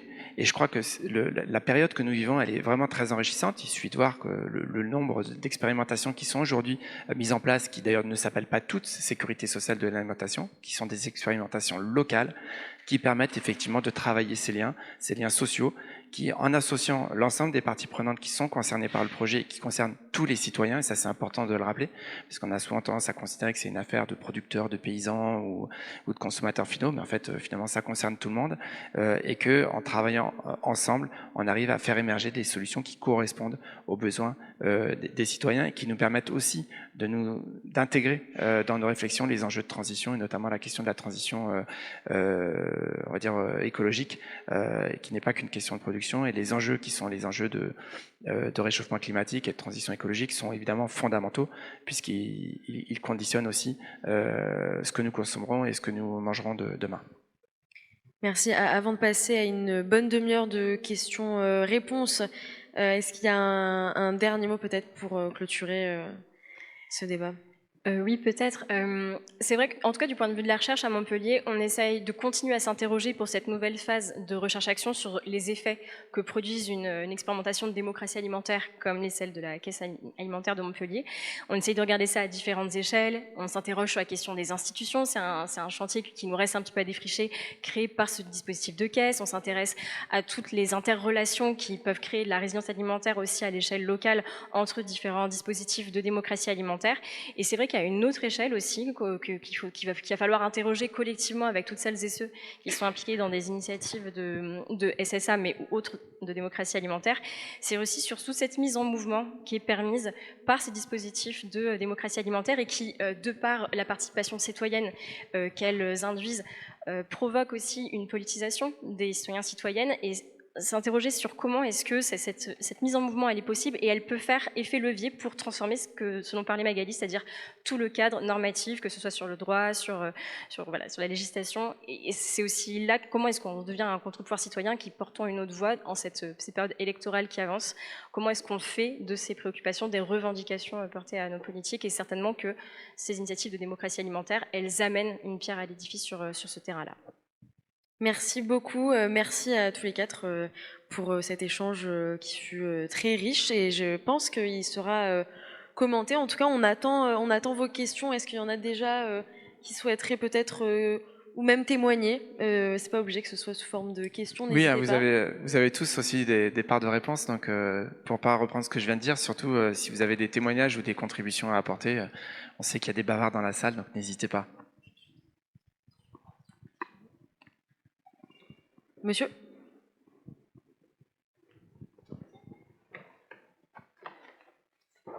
Est-ce qu'il y a quelqu'un d'autre déjà à qui je peux passer? Oui, alors moi, ça serait pour Arnaud une question très technique en fait, parce que sur la commune de Joigny, on a 200 salariés communaux et on est en contact, on est en contact avec l'ancienne équipe là, mais on espère bien qu'ils vont rester. Et pour voir de quelle manière les employés communaux pourraient avoir l'équivalent des chèques restaurants qui soit de l'accès à la sécurité sociale de l'alimentation, une sorte de cotisation de l'employeur, y compris pour notre assoce, on a 100 salariés, on s'est posé la question. Alors, parmi les clients, ça va bien, merci de la question, parce que ça va me permettre de parler de quelques expérimentations qu'on a mises en place. On en a mis une trentaine en place en France, qui sont plus que des expérimentations. C'est qu'en fait, les agents communaux, donc des collectivités territoriales, ont le droit au titre restaurant comme les salariés de droit privé. Donc, première des choses, ils ont la possibilité de le négocier avec l'employeur et de cette négociation, la mise en place du titre restaurant, donc que ce soit avec nous, avec les entreprises qui sont concurrentes de Hubcop, ça c'est le premier élément. Le deuxième élément, pendant de très nombreuses années, on ne s'est pas non plus beaucoup posé de questions de savoir quel était l'usage qui était fait des chèques déjeuner papier qu'on remettait aux salariés des entreprises ou aux agents des collectivités. Et en fait, le grand changement est arrivé il y a une dizaine d'années et il se renforce aujourd'hui avec l'usage du numérique, le passage à ce qu'on a appelé la dématérialisation, c'est-à-dire le fait qu'on passe du papier à la carte et aujourd'hui au téléphone portable pour le paiement via les titres restaurants, donc avec un budget alloué quotidiennement. Et quand certaines collectivités nous ont demandé au moment de ce passage-là de faire le bilan de l'usage qui était fait des chèques déjeuner papier, on est capable de déterminer où ils ont été dépensés, puisque nous les remboursons aux commerces affiliés qui sont essentiellement encore aujourd'hui des restaurateurs. Et la première ville avec laquelle on l'a fait, c'était à Creil. Donc tous les agents de la ville de Creil ont été utilisateurs de chèques déjeuner et on a constaté nous-mêmes, avec un peu d'effarement, que seulement 8% des agents de la ville de Creil dépensaient leur chèque déjeuner dans le cœur de ville de la ville de Creil. Et on était à 14% si on prenait la ville en tant que telle. Donc il y avait le cœur de ville et la ville. Et donc l'essentiel de l'utilisation, c'était à la périphérie, dans les grands centres commerciaux, ce qui nous a permis de constater que c'est certainement un mésusage du titre, puisqu'on imaginait assez facilement qu'ils faisaient leurs courses le week-end avec la famille dans le centre commercial. Ils avaient la possibilité d'utiliser 2 titres pour passer en caisse dans le carrefour local. Et puis, à côté de ça, ils allaient au cinéma, ils se faisaient le repas en famille avant de rentrer à la maison. Et donc, encore une fois, du coup, ils utilisaient leur titre restaurant en dehors du cadre dans lequel, normalement, l'objet social du titre le permet. Donc, c'est pas en soi très grave. Mais si ce n'est que ce qui était assez effarant, c'est que la ville de Creil avait déjà dépensé pour le maintien du commerce local dans la ville, des fois dans le cadre de différents programmes publics pour essayer de maintenir l'activité des petits commerçants locaux. Et on leur a proposé, et donc c'est Hubcop, donc notre société coopérative et participative, j'aurais pris ce qu'on est une SCOP, donc entreprise gérée démocratiquement par ses salariés, on leur a proposé de financer un programme de fidélité, comme on le fait, comme vous l'avez peut-être tous avec vos cartes de fidélité dans différents magasins, et donc de prévoir une gratification pour l'usage. L'idée n'était pas d'interdire l'usage ailleurs que dans le cœur de ville. Par contre, notre idée, ça a été d'apporter donc une gratification, c'est du cashback, tout simplement, et donc de majorer de 10% l'utilisation dans la ville de Creil et de 10% dans le cœur de ville. Donc pour 10 € utilisés, vous récupériez 2 €. Et donc c'est Hubcop qui a financé cette expérimentation, donc c'est nous qui l'avons financé pour la ville de Creil. Et en l'espace de 6 mois, cette simple gratification a permis de quadrupler l'utilisation dans le cœur de ville et on a dépassé les 50% dans la ville de Creil.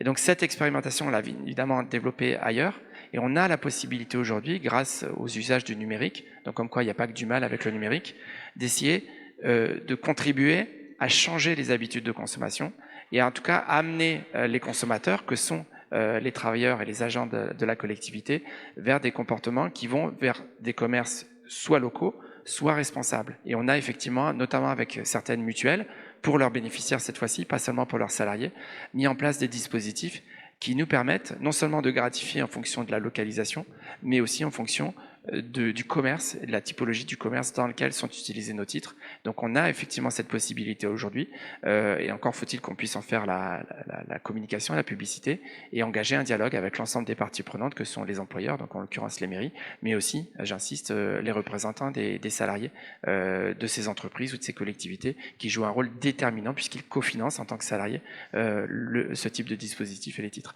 J'ai plein d'autres exemples, mais je les garderai pour ceux qui souhaitent en parler. Je ne veux pas prendre trop de temps de parole parole sur cet après-midi. Merci.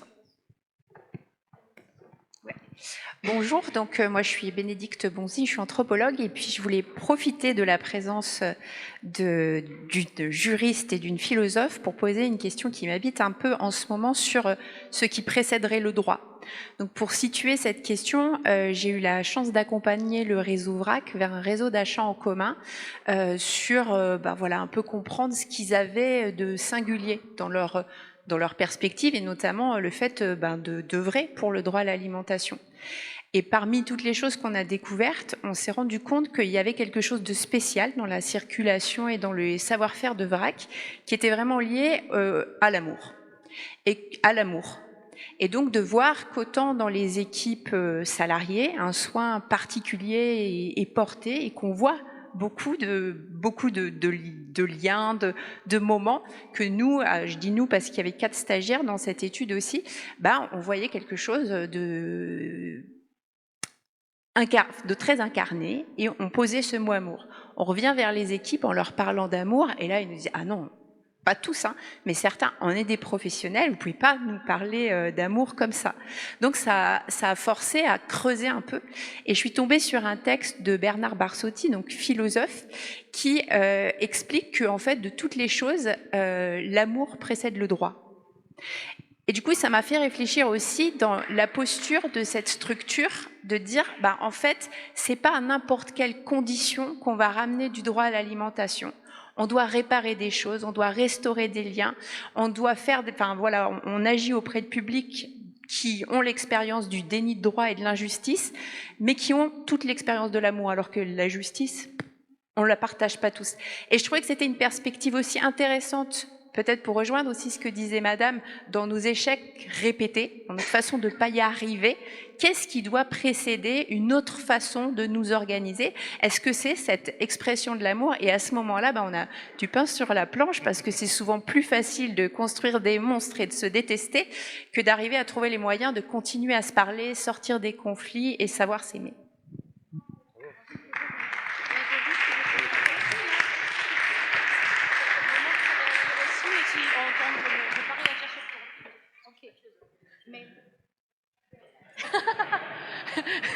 On fait comme on peut.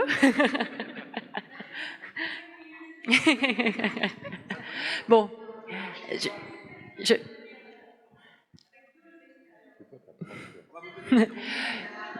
je vais répondre moi sur tout ce qui est qu'est-ce qui précède le droit. Voilà, tout ça, c'est des sujets qui dépassent mon champ de compétences en tant que chercheuse. Je pourrais avoir peut-être des avis, mais ce à quoi ça me fait penser, c'est tous les travaux que j'ai lus récemment sur la critique d'un droit de l'homisme intégral. Et donc la critique de juristes du dialogue qui fait que tout est droit de l'homme. Toutes les grandes causes, vous voyez, serait d'une mobilisation du droit à l'alimentation pour tout qualifier. Au risque, c'est pas une critique du fait de se dire qu'il y a des grandes causes à défendre, c'est au risque de perdre la radicalité, vous voyez, du message que ça peut porter. La critique qui peut être faite, ça a été l'usage, le recours aux droits humains, à l'approche par les droits humains, notamment au sein des Nations Unies, dans des grands programmes d'aide internationale qui pourtant pouvaient porter atteinte à ces droits, de tout un discours qui va mobiliser les droits, les grands enjeux de dignité, de participation, de droit à l'alimentation, au risque d'en dénaturer complètement le sens, parce qu'en fait ça devient des mots un peu valises. Et c'est à ça que ça me fait penser. Je m'intéresse à ça justement dans l'actualité du droit à l'alimentation, en me disant comment on perd pas la radicalité qui a été celle d'un changement de paradigme. C'est comme ça que j'ai travaillé et que je pense qu'on peut avoir vraiment un changement de compréhension des enjeux, changement de la façon dont on mène les politiques publiques, mais si on garde la radicalité de la définition du droit à l'alimentation, de cette approche par les droits. Si ça devient un grand mot valise qu'on va dire pour tout, à ce moment-là, il n'y a plus rien de transformateur, voire, ça j'ai assisté récemment à une présentation, où ce qu'on a actuellement dans les politiques publiques, c'était le droit à l'alimentation. Si c'est ça qui est compris, vraiment, je pense que ça sert strictement à rien qu'on se mobilise pour défendre, pour la reconnaissance du droit à l'alimentation européen, si c'est pour ne rien changer. Et donc, dans ce qui précède le droit ou ce qui vient, c'est ce qui est la critique derrière le droit de l'homisme intégral, c'est de se dire tout n'est pas du droit, tout ne relève pas des droits humains. Et comment on fait bien la part des choses, des leviers, justement, là ça relève peut-être du CARE ou d'autres leviers, tout est proche. On parlait d'une notion très voisine, de démocratie alimentaire, de droit à l'alimentation, de sécurité sociale de l'alimentation. Et parfois on a vraiment un discours qui va rendre tout synonyme. Ce à quoi ça me fait penser, pour revenir aussi, je vous dis, au côté révolutionnaire, radical des droits humains, comme ça a été pensé quand ça a été reconnu, et quand toute l'approche par les droits humains, ça a été aussi pensé dans le prolongement des luttes anticoloniales, dans l'approche de créer des nouveaux rapports de force, mais il y a un certain usage de ces termes qui gomme et qui conduit en fait à faire juste un langage de droit commun. Donc voilà, je pense que je fais un petit détour pour répondre à ta question, mais de se dire, oui, certainement, l'amour, il y a une force politique, mais c'est du CARE. Comment on arrive du droit au droit? Je pense que c'est aussi comment on n'a pas l'impression que tout est des droits humains, comment tout n'est pas du droit, comme d'autres, voilà, bien permettre cette complémentarité d'approche sans rendre tout synonyme au risque de perdre ce qu'on veut porter de transformatif. Celles et ceux qui me connaissent le savent déjà. J'ai une approche qui est vraiment non normative, en fait, par rapport à ces questions. Vous savez, c'est le fameux non-jugement asiatique. Et donc, moi, pour répondre de manière très directe à ta question, qu'est-ce qui précède le droit, qu'il soit curatif, préventif ou restauratif, c'est l'expérience. Et c'est à partir de cette histoire que nous vivons ensemble, en tant qu'individus et que collectifs, que nous tentons de réparer ou de prévenir. Et celles et ceux qui connaissent mes travaux le savent aussi, c'est toute cette notion autour de l'anti-entropie. Et comment est-ce que notre humanité, en fait, peut être vectrice de quelque chose qui est mieux vivant que ce que je vais qualifier de mortifère ici. Eh bien, c'est tout l'enjeu. Et en tant qu'asiatique, j'ai beaucoup de doutes sur ce qu'on appelle amour, pour de multiples raisons que je ne vais pas déployer ici. Et que nous, ce qui fonde notre philosophie et notre mode du monde, c'est quelque chose qui est de l'ordre de la notion du vide. Et le vide, ça n'est pas le néant, ça n'est pas rien. C'est l'espace de la pleine potentialité, en fait, des choses. Et donc, moi, je serais beaucoup plus à même de te dire que si on veut avoir un droit qui soit authentiquement protecteur et restaurateur de ce que je vais qualifier le social historique, eh bien, c'est une double notion qui rejoint un petit peu celle du CARE, autour du soin, de l'attention et du souci, et qui ne porte pas de caractère équivoque. C'est la notion d'attachement et celle d'enracinement. Et en fait, la question n'est pas de savoir si nous allons nous aimer ou pas, parce que demain, si nous nous pensons comme mangeuses et mangeurs au sein de ce système alimentaire, où nous ne serons plus des consommateurs d'un système alimentaire qui nous consume, parce que ça, je pense que c'est hyper important de comprendre que toutes les crises actuelles que nous vivons, elles sont endogènes au système alimentaire. Elles ne sont pas extérieures, que ce soit le bouleversement climatique, l'appauvrissement, la précarisation en fait des travailleurs des systèmes alimentaires, ce ne sont pas des causes externes, ce ne sont pas des externalités, elles sont endogènes au système. Et donc c'est depuis les systèmes alimentaires, en disant que non, ils ne sont pas la solution, mais ils portent en leur cœur en fait la nécessité que nous ayons à y apporter une réponse collective pour sortir de cette sidération et de cette impuissance individuelle et collective en fait. Et de dire que nous pouvons en fait nous saisir de ces forces qui sont là et délibérer, en sachant que nous n'allons pas être d'accord, nous n'allons pas être parfaits. Et ce que nous n'avons pas appris à faire ensemble, c'est de gagner en maturité coopérative.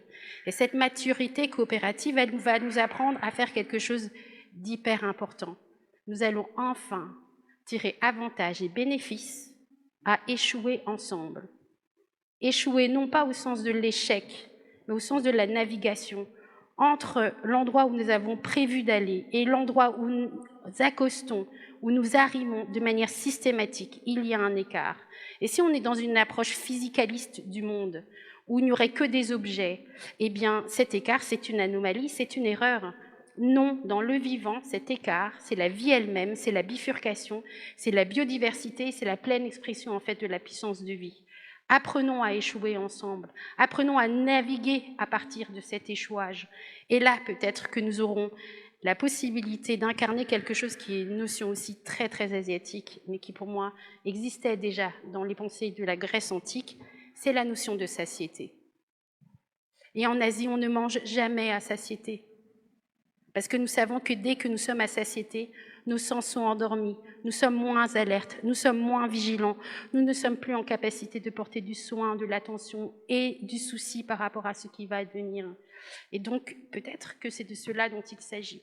C'est d'avoir de nouveau de l'appétit sous l'angle de la gastronomie et d'avoir envie de gourmandise et de manger ensemble et en même temps de savoir que nous n'arriverons jamais à la pleine satiété.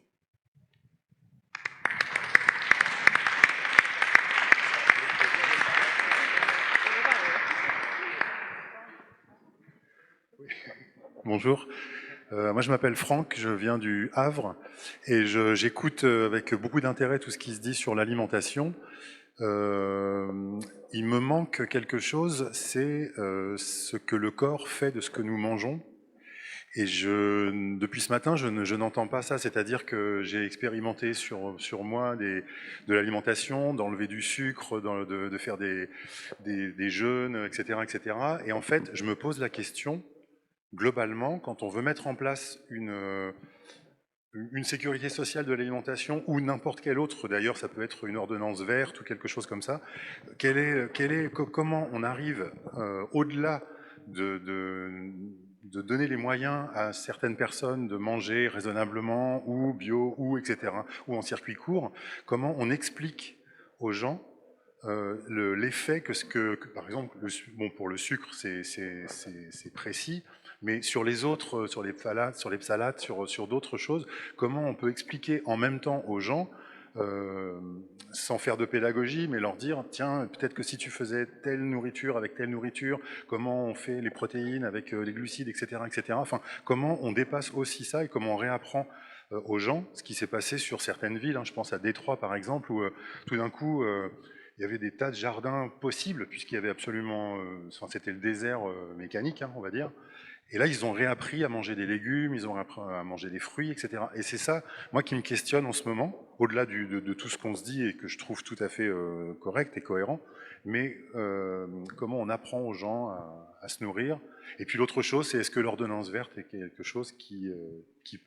L'ordonnance verte, c'est une ordonnance qui existe, qui... Alors, je ne sais pas quelle... Strasbourg, Alexandre Fels. Voilà, merci.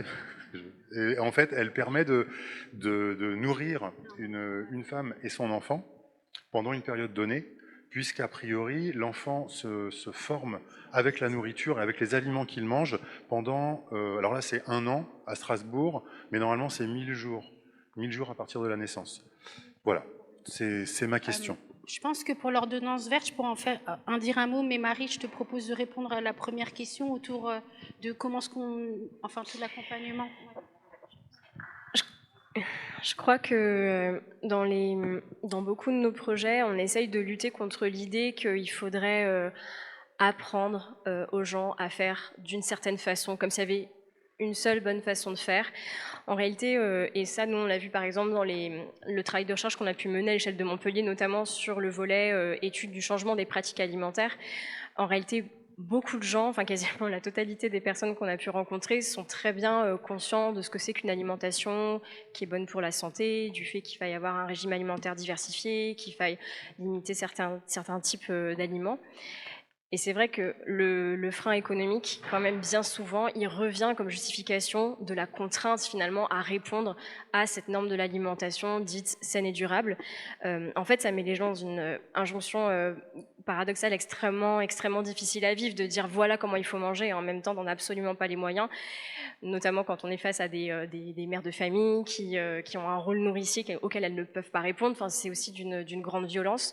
Donc déjà, avec les dispositifs qui permettent de lever la contrainte financière, on se rend compte que d'emblée, l'alimentation saine, elle est pratiquée dès qu'on en a les moyens. Et puis après, il y a aussi cette idée de se dire, on est tous et toutes détenteurs de savoirs alimentaires dont on pourrait pourraient aussi tous et toutes bénéficier.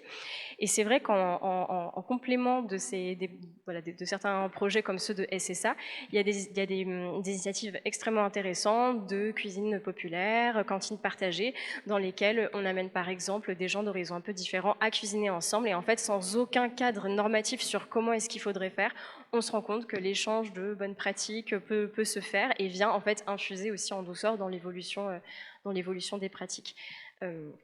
Ça n'empêche jamais donné quelques repères, mais c'est vrai qu'il y a, en tout cas dans les projets plutôt de démocratie alimentaire dans lesquels j'ai pu suivre, il y avait rarement cette idée de se dire voilà comment est-ce qu'il faut manger, suivez à la lettre cette façon alors c'est la bonne alimentation, parce que ça peut être stigmatisant.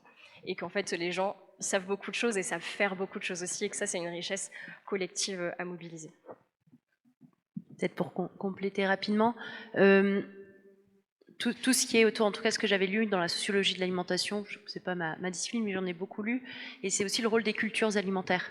Et donc toutes ces normes sociales, Soma a beaucoup parlé de gastronomie, parce qu'en fait j'ai fondé toute ma démonstration autour de la notion de la gastronomie dans les situations de faim, qui est niée, puisqu'on sent souvent juste des ventres vides, et comment on reconnaît ces dimensions sociales, culturelles, et qui sont pour tout acte alimentaire, dont en situation de grande pauvreté, et comment on construit, en tout cas c'est pas ce que je voulais développer maintenant, mais c'est tout ce qui est dignité, non-discrimination, se tisse aussi sur ces règles sociales de la culture alimentaire. Et quand on se dit que les gens se réapproprient, comment se nourrir ou comment bien manger, en tout cas moi là où je l'ai étudié, c'est au moment où ça se traduit au niveau des normes et des politiques publiques. Et c'est très différent quand c'est dans des initiatives locales ou entre pairs, ce que tu as évoqué, ou quand ça devient normatif. Et quand ça devient normatif, en tout cas c'est ce que j'ai étudié, mais je ne suis pas la seule, d'avoir vu que c'est très souvent normatif pour les plus pauvres. Et il y a un article, c'est des sociologues canadiennes qui l'ont écrit en 2012, et je trouve que le titre est extraordinaire, l'article aussi, mais déjà le titre est très évocateur, c'est « Les gens bien mangent bien ». Comprendre le répertoire culturel éthique autour de ce qui est l'alimentation.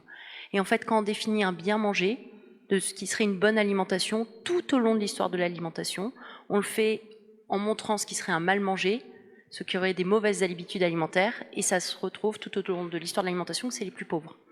Donc ça ne veut pas dire qu'il n'y a pas l'importance d'une alimentation saine, équilibrée à promouvoir, mais comment on a conscience de ces biais de moralisation douce qui peuvent se jouer autour de ces règles de culture alimentaire, et comment on arrive à défier, dans des rapports sénatoriaux, on retrouve le fait que les personnes qui sont en état d'obésité, qui ont du diabète, les maladies cardiovasculaires, c'est souvent dû à des enjeux d'alimentation, c'est souvent les populations les plus précaires, et donc il y a des programmes spécifiques pour les précaires, pour l'alimentation et la gestion du budget.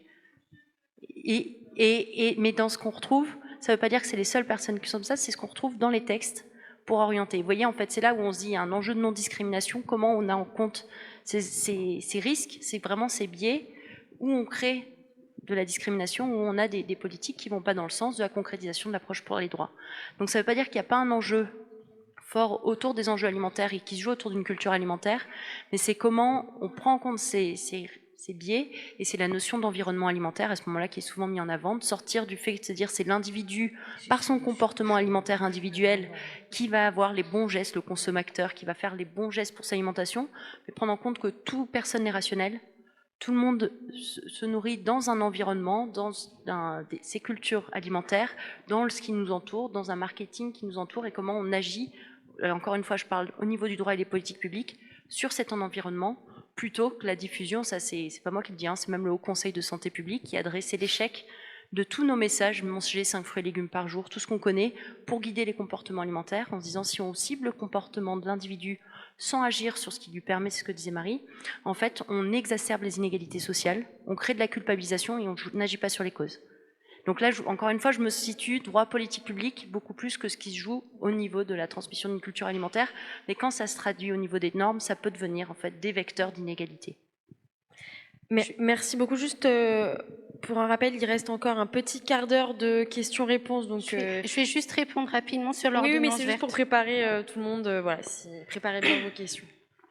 Trois mots très rapides. Le premier, c'est dire que Alexandre Fels, qui est médecin généraliste, il est à son 3e contrat local de santé. Il est en train de préparer le prochain qui s'appellera le territoire santé de demain. Mais il l'a co-construit avec des partenaires. Lors de son premier mandat, il y a presque une quinzaine d'années maintenant, il a mis en place ce qu'on appelle le sport sur ordonnance. Et à l'époque, les collectivités territoriales n'avaient pas, elles n'ont toujours pas la compétence santé, etc. Mais lui, il se disait, nous savons que le sport est vecteur de pleine santé, surtout pour les personnes qui sont atteintes de maladies chroniques, donc le diabète, l'obésité, les cancers en rémission, etc. Et donc, il a mis cela en place. Et aujourd'hui, nous avons aussi ce qu'on appelle des maisons sport santé, avec des nutritionnistes, des animateurs sportifs, etc. Et donc, Alexandre, c'est cette personne-là qui a été très visionnaire déjà dès le début, dès son premier mandat. Moi, je voulais vous raconter deux choses maintenant par rapport à l'ordonnance verte. La première, qui est un petit peu un pas de côté, c'est que lors de la création de l'Association pour une sécurité sociale de l'alimentation Alsace, Alexandre n'était pas avec nous dans la salle, il était en visioconférence, mais il a joué un rôle déterminant. Lorsque nous avons présenté le projet de mutuelle de l'alimentation d'Alsace, avec toutes les idées qu'il y a derrière le projet de sécurité sociale de l'alimentation, et nous, la réflexion autour de ce qu'a été la mutualité dans la longue histoire dont a déjà parlé Arnaud, donc je ne vais pas en parler plus que ça maintenant. L'élu en charge de l'alimentation et de la stratégie alimentaire nous a dit « Votre projet, il est super, mais j'y crois pas. » Et Alexandre, il a dit quelque chose, mais alors, Antoine, c'est que tu n'es pas à ta place. Un élu est là pour penser un horizon et le rendre possible pour les citoyens. Et ça a été un moment hyper important et très fondateur. Et il a dit ceci, et donc ça va me ramener vers l'ordonnance verte, il a dit, tu sais, moi, en 2020, quand j'ai mis en place l'ordonnance verte, tout le monde me disait, mais de quoi est-ce qu'il se préoccupe? Ça n'est pas le fait des collectivités territoriales. Il a dit, regarde, on était en 2022, tout le monde en parle, et tu verras qu'à la fin de mon mandat, ça sera devenu une norme et tout le monde se saisira de cette ordonnance verte.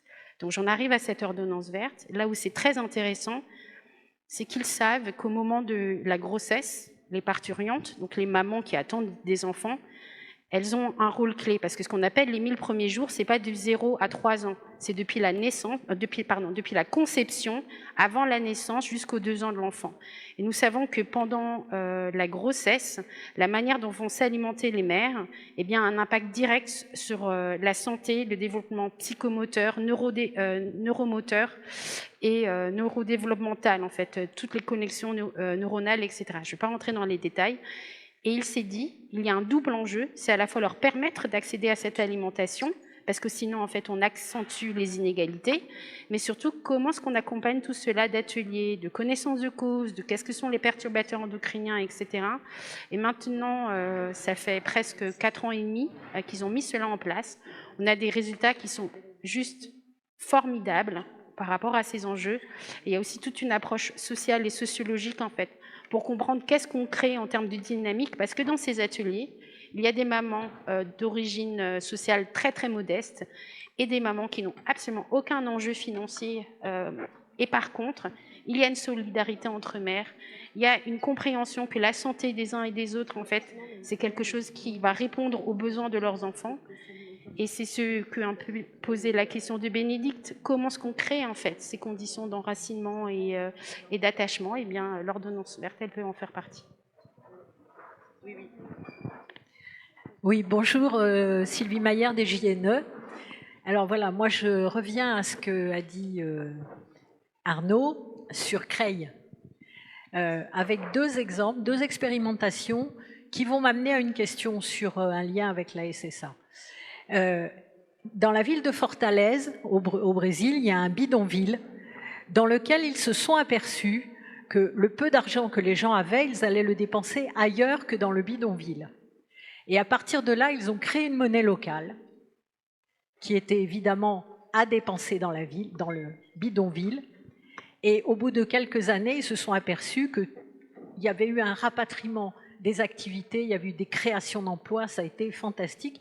Ils ont même fait une carte bancaire et une banque qui s'appelle la Palma Bank. Premier exemple. Le deuxième exemple, c'est le Sol Violette de Toulouse. Il a été lié à un conventionnement, évidemment, et notamment, ça a permis à des gens d'aller dans les biocoop, etc., etc. Et moi, du coup, je me pose la question, est-ce qu'il n'y aurait pas à faire ce lien entre le conventionnement de la sécurité sociale alimentaire et un conventionnement des monnaies locales qui devraient s'étendre, parce que, alors à condition qu'elles soient citoyennes. Hein. Voilà. Parce qu'il y a des monopolies, hein. Ça va même jusqu'aux monnaies numériques, les bitcoins, etc. Mais en ce qui concerne les monnaies citoyennes locales, avec le système de conventionnement qu'ils ont pris à Toulouse, alors ça a un peu échoué. J'en parle, enfin c'est pas moi qui en parle, on en parle dans un livre qui vient de sortir et qui s'appelle « Oser penser sa pensée » et dans lequel nous travaillons sur un mode de pensée alternatif au mode binaire à travers diverses expériences, dont celle de la monnaie locale de Toulouse. C'est pour ça que j'en parlais aussi. Voilà. Je vous pose cette question du lien entre les deux.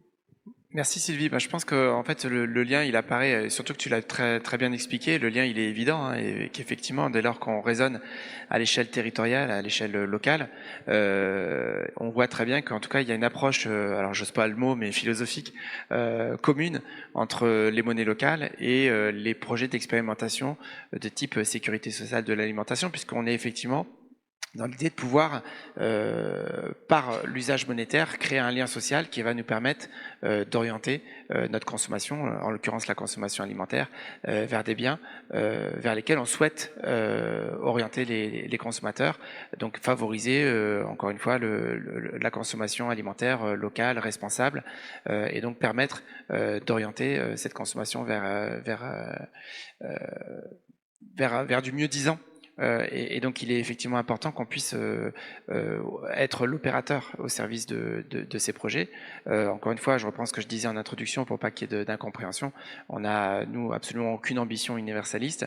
Notre objectif, c'est d'être, en tant que société coopérative et participative, parce qu'on a effectivement ces valeurs humanistes dans notre ADN, qu'on fait pas du business pour verser des dividendes à des actionnaires qui sont à l'autre bout de la terre, qu'on développe notre activité dans l'idée de répondre à des besoins économiques, sociaux et environnementaux, et que c'est en ce sens-là qu'on est très heureux de pouvoir accompagner le projet dont j'ai parlé tout à l'heure, mais aussi d'autres projets locaux. On en a eu un très bon exemple à Montreuil. Il y en a peut-être qui en parleront mieux que moi de cet exemple à Montreuil, où dans cette volonté de ne pas stigmatiser justement les bénéficiaires de l'action sociale de la commune, on a réussi à trouver des solutions via une solution de paiement dédiée qui permettait de ne pas pointer du doigt les populations bénéficiaires et de leur permettre d'accéder notamment à de l'alimentation bio et durable, en travaillant notamment avec des producteurs locaux, et c'est possible même dans une ville comme Montreuil, à proximité de la région parisienne. Donc on a encore une fois une foultitude d'expérimentations qui sont en place, et notre objectif, en tout cas ce qui est celui de notre scope, c'est d'accompagner ces projets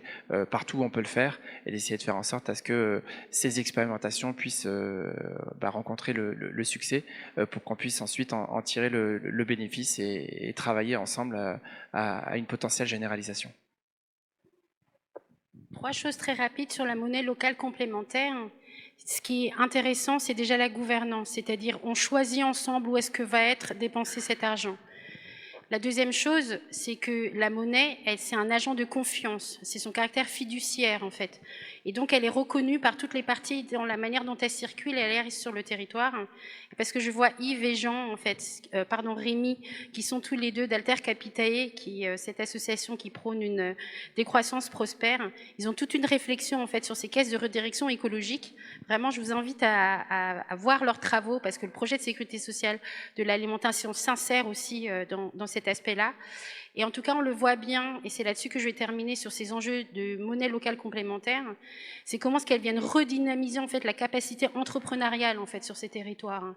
Et tant qu'on ne crée pas de l'entrepreneuriat pour ce territoire, à vocation de ce territoire et au bénéfice de tous, comme l'explicitait, j'essaye de paraphraser Marie sur cette question-là, eh bien on voit sinon que ce qui se passe, et ce qu'a très bien décrit Arnaud tout à l'heure, c'est que la monnaie, sinon, elle s'enfuit du territoire, elle n'y reste pas. Merci beaucoup. S'il n'y a pas d'autres questions, est-ce qu'il y a d'autres questions? Ou ça, à la dernière. Alors c'est la dernière, vraiment la dernière question. On va essayer de faire ça rapidement aussi pour les réponses, parce qu'après c'est la pause. Merci. C'est pas une question, c'est juste pour préciser un peu ce que Somac vient de dire. Merci d'avoir partagé ce qu'on a commencé à essayer de faire. Et c'est que au-delà de la monnaie, c'est effectivement un vecteur de confiance. Mais au-delà de la monnaie, il y a quelque chose de encore plus profond qui est souvent utilisé pour justement structurer les relations entre nos organisations Et c'est la dimension du langage qu'on utilise entre nos organisations. Et ça, c'est plutôt la dimension de la comptabilité. Donc en fait, ce qu'on défend, nous, au-delà de la question de la monnaie, c'est surtout comment est-ce qu'on communique entre nos organisations pour nous organiser autour d'autre chose que de l'argent, et plutôt être comptable de la préservation des communs préoccupants, comme par exemple les nécessités alimentaires ou les choses comme ça. Voilà. Merci. Merci beaucoup. Merci à tous d'avoir répondu présent.